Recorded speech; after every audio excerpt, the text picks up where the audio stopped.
Jalen first learned what money meant before he ever understood what it was. It wasn't taught.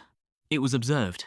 It was the way his mom paused at the grocery checkout, just long enough for him to notice, then smiled like nothing happened.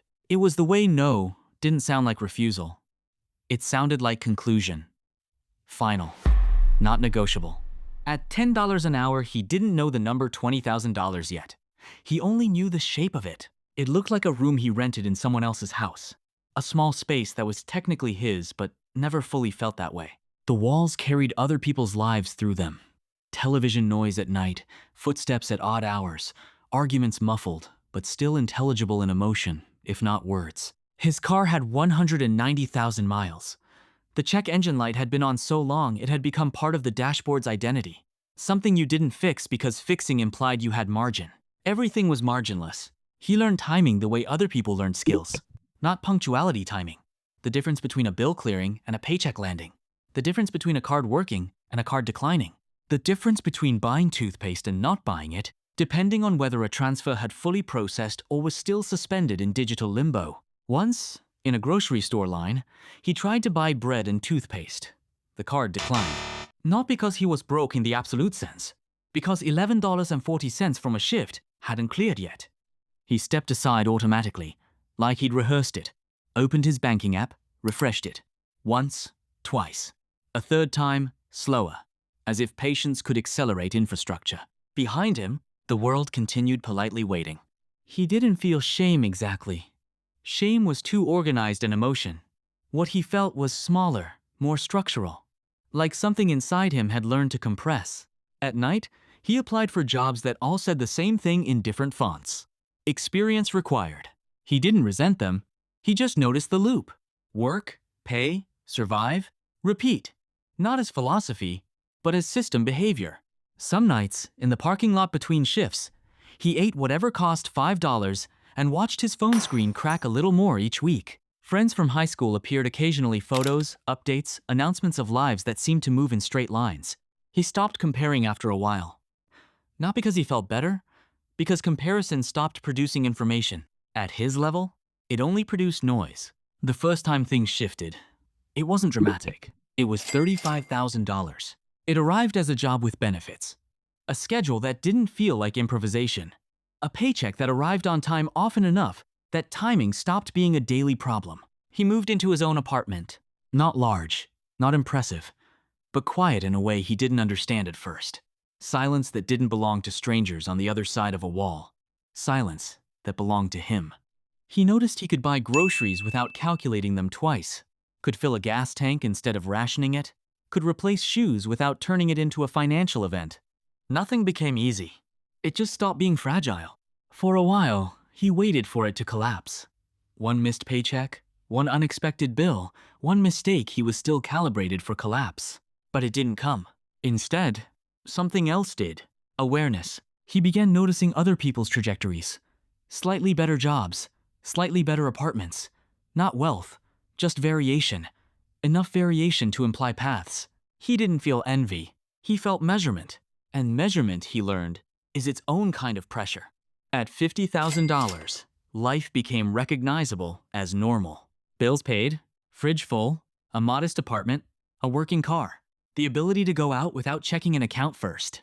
Normal was supposed to feel like arrival. Instead, it felt like visibility, because now he could see forward and backward at the same time. Backward was $20,000 impossible, but remembered. Forward was $100,000 visible, but distant, and he stood in the middle, realizing that middle was not neutral ground. It was tension. One night, he ran the projection. 30 years at this pace. Stable raises, predictable outcome. It wasn't failure, it was continuity. And continuity, he realized, could be its own kind of trap. At $75,000, something softened. Not life. Life was still life. But pressure. He woke up differently. Not immediately thinking about bills. Not immediately scanning for problems. There was space now, before urgency arrived. He moved into a better place. Not luxury space. A second room he didn't know what to do with at first. Then he turned it into an office, because having a room you didn't assign survival to felt like a new concept entirely. He cooked sometimes, not because it was cheaper, but because it was possible. He booked a flight without waiting for a sale once, and the decision felt strangely weightless. Like crossing an invisible line he didn't realize had been governing him. People began to describe him as doing well. He never corrected them, but the phrase didn't quite fit. It felt like clothing from another size range close enough to wear, but not designed with him in mind. Because he could see $100,000 now. And seeing it changed how everything else felt. At $100,000, nothing arrived the way he expected. It didn't feel like arrival. It felt like expansion without direction. Taxes reduced it more than he'd anticipated. Expectations increased it more than he'd planned. To some people, it was wealth. To others, it was ordinary. To others still, it was insufficient. He stopped saying the number out loud. Not because it was private, because it was unstable. People reacted to it more than they reacted to him. Advice? Multiplied. Opinions? Multiplied. Expectations? Multiplied. And what he noticed most was not improvement in life, but complexity and identity. He was no longer in a single category. He was an interpretation. At $150,000, time became the center of everything. He didn't think in terms of buying things anymore. He thought in terms of buying back hours. Convenience became less indulgence and more strategy. Friction became something to eliminate, not endure. Life got smoother. Not easier smoother, but something else happened alongside it.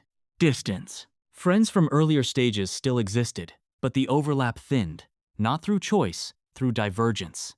Conversations required translation now, and translation eventually becomes effort. He once lent a friend money without thinking.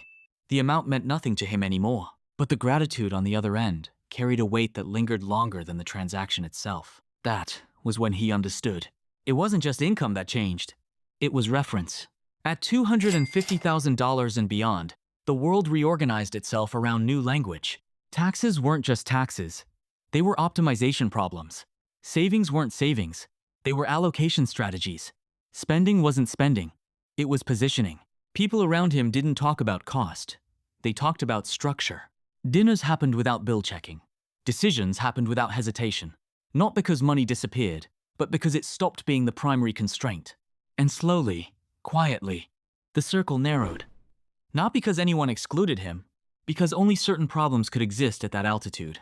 He realized something he didn't expect to be true. The higher he went, the less frequently people spoke about money, but the more completely money shaped everything underneath the conversation. And somewhere far below all of it, someone else was still at $10 an hour. Still timing transfers, still watching balances update, still calculating whether today's decision would break tomorrow. They thought it was about the number. He knew better now. It was never the number. It was the distance the number created between versions of a life. And once you crossed enough distance, you didn't really move back and forth anymore. You just remembered what it felt like to be somewhere else.